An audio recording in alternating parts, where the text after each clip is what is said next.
काही कोटी रुपये किंमत असलेल्या या पोर्शे कारला ना पुढे नंबर प्लेट आहे ना पाठीमागे नंबर प्लेट आहे।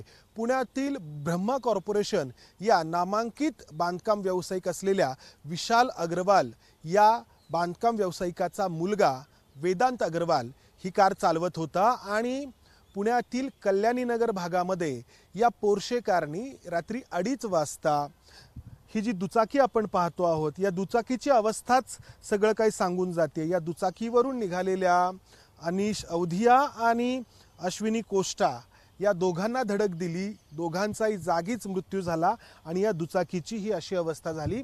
या पोर्शे कारकडे आपण जर पाहिलं तर या पोर्शे कारच्या आतमधल्या ज्या एअर बॅग्स आहेत त्या एअर बॅग्स उघडल्या गेल्यात, मात्र दुर्दैवाने या दुचाकीवरून जे दोघं निघाले होते त्यांचा यामध्ये मृत्यू झालाय आणि या पोर्शे कारची ही सगळी अवस्था जी आहे ती आपल्याला या अपघाताची भयानकता दाखवून देते आहे। अपघातानंतर मोठा जमाव कल्याणीनगरमध्ये जमला।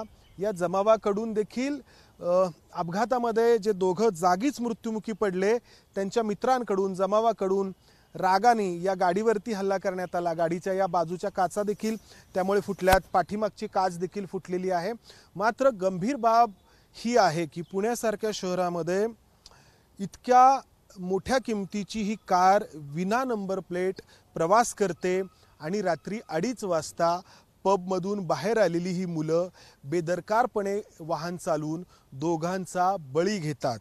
एकतर या गाडीला नंबर प्लेट नसणं ही अतिशय गंभीर बाब आहे आणि दुसरी बाब म्हणजे सरकारकडून हॉटेल्स असतील, पब्स असतील, रेस्टॉरंट्स असतील, बार असतील यांना सुरू ठेवण्यास किंवा या ठिकाणी लोकांना जाऊन त्या ठिकाणी जेवण करायचं असेल किंवा दारू प्यायची असेल तर याला जी वेळेची मर्यादा वाढवून देण्यात आलेली आहे ती वाढवलेली मर्यादा देखील अशा अपघातांना कारण ठरते आहे। कारण रात्री 1-1, 2-2 वाजेपर्यंत हे सगळे प्रकार पुण्यामध्ये कोरेगाव पार्क असेल, कल्याणीनगर असेल, बाणेर असेल, बालेवाडी असेल या ठिकाणी घडताना पाहायला मिळत आहेत। ही घटना देखील रात्री 2:30 वाजता घडली। रात्री 2:30 वाजता पार्टी करून निघालेले हे सगळे तरुण जे आहेत ते या अपघाताला कारणीभूत ठरले। आपण जर पाहिलं तर या पोर्शे कारला समोरच्या बाजूनी नुकसान झालेलं आहे। नंबर प्लेट गाडीला नाहीये, पाठीमागे देखील नंबर प्लेट नाहीये। पोलिसांनी वेदांत विशाल अग्रवालला अटक केलेली आहे। त्याच्यासोबत गाडीमध्ये आणखी 3 व्यक्ती होत्या। या 3 व्यक्ती कोण होत्या याचा तपास सुरू आहे। तर अश्विनी कोष्टा आणि तिचा मित्र अनिश अवधिया हे त्यांच्या मित्रांसह हे दोघेही IT कंपनीमध्ये काम करणारे अभियंते आणि त्यांचे इतर मित्र जे IT सेक्टरमध्येच काम करणारे होते। रात्री ते देखील एका हॉटेलमध्ये गेलेले होते आणि रात्री उशिरा तो सगळा ग्रुप पुण्यातील कल्याणीनगर भागातून नगर रस्त्याच्या दिशेने येत होता तेव्हा या पोर्शे कारने पाठीमागून या दुचाकीला धडक दिली आहे आणि त्यानंतर रात्री मोठा जो जमाव आहे त्या ठिकाणी जमला आणि दोघांचा जागीच मृत्यू झाला। बऱ्याच वेळ त्यांचा मृतदेह जे आहेत दोघांचेही त्या ठिकाणी पडून होते, त्यामुळे जमाव जो होता तो आक्रमक बनला। ही गाडी जी आहे ती अतिशय छिन्न विच्छिन्न झालेली आहे। गाडीचे अक्षरशः तुकडे झालेले आहेत। जो गाडीचा पत्रा आहे बाजूचा तो फाटलेला आहे।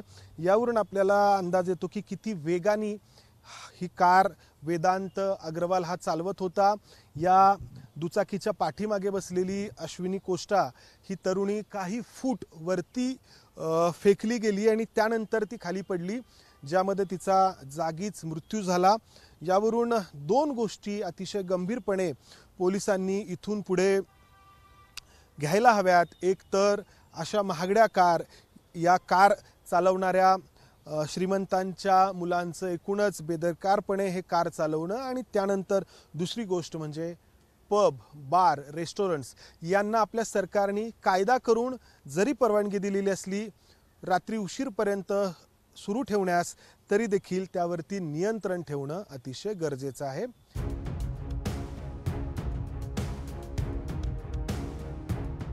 आपल्यासोबत अतिरिक्त पोलीस आयुक्त मनोज पाटील सर आहेत। सर, हा जो अपघात घडलाय त्या अपघातामधली जी पोर्शे कार आहे त्याला नंबर प्लेट नव्हती, तर एकूण हा प्रकार नक्की काय घडलाय नंबर प्लेट नव्हती याची गांभीर्याने दखल आपल्याकडून घेतली जाते, पुढे काय कारवाई होते?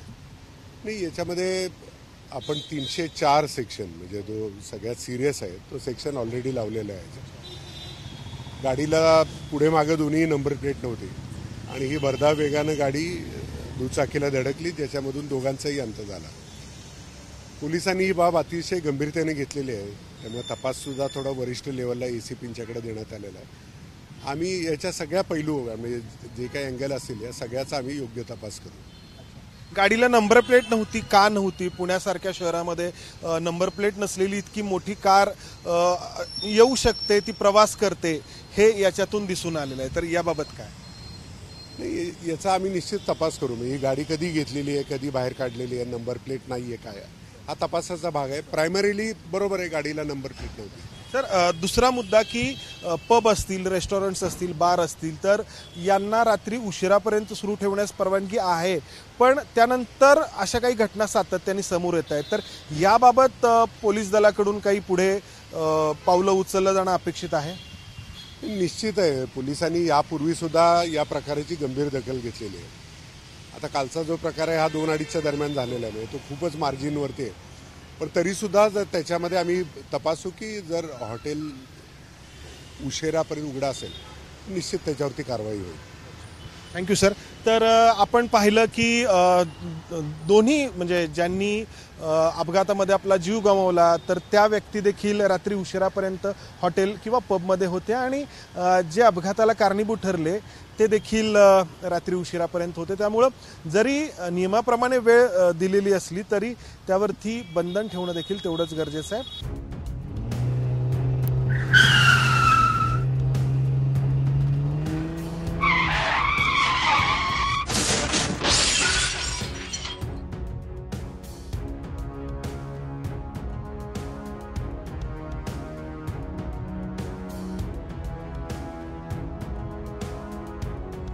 पब, बार, रेस्टॉरंट्स यांना रात्री उशिरापर्यंत सुरू ठेवण्यास परवानगी देणं आणि त्यातून बाहेर पडलेल्यांनी बेदरकारपणे गाडी चालवून लोकांचा बळी घेणं हे सातत्याने होत आहे. पुण्यात असाच प्रकार घडलाय.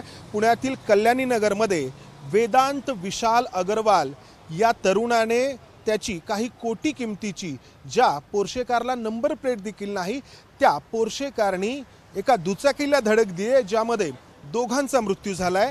या ठिकाणी आपण पोलीस पाहतो आहोत, पंचनामा करतायत आणि ज्या दुचाकीला धडक दिली आहे त्या दुचाकीचे अक्षरशः या ठिकाणी तुकडे झालेत. हे तुकडे या ठिकाणी पडल्याचं आपण पाहतो आहोत. या अपघातामध्ये अनीस अवधिया आणि अश्विनी कोष्टा या IT कंपनीमध्ये काम करणाऱ्या 2 अभियंत्यांचा मृत्यू झालाय. अश्विनी आणि तिचा मित्र अनीस अवधिया हे त्यांच्या इतर मित्रांसह रात्री कल्याणी नगरमधल्या एका हॉटेलमध्ये जेवणासाठी गेले होते आणि जेवण करून हे सगळे IT कंपनीमधले तरुण तरुणी या दिशेने पुण्यातील नगर रस्त्याच्या दिशेने चालले होते आणि त्यावेळी पाठीमागून आलेल्या पोर्शे कारनी धडक दिली आणि या धडकेमध्ये अश्विनी कोष्टा आणि तिचा मित्र अनीस अवधिया यांचा जागेवरतीच मृत्यू झालाय. आपण इथं पाहतो आहोत पोलीस हे जे वाहनाचे तुकडे या ठिकाणी पडलेले आहेत ते गोळा करण्याचं काम करतायत. पोलिसांनी या प्रकरणात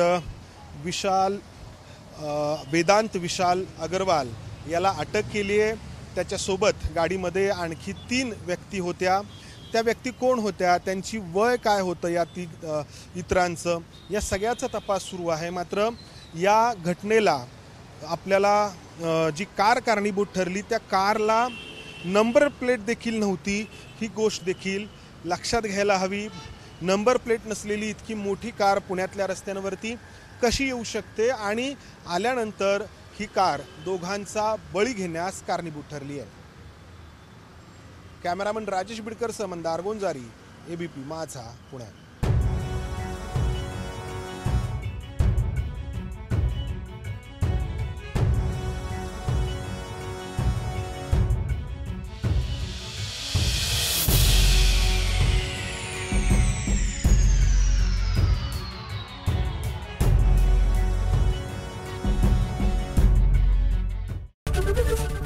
ABP माझा, उघडा डोळे बघा नीट.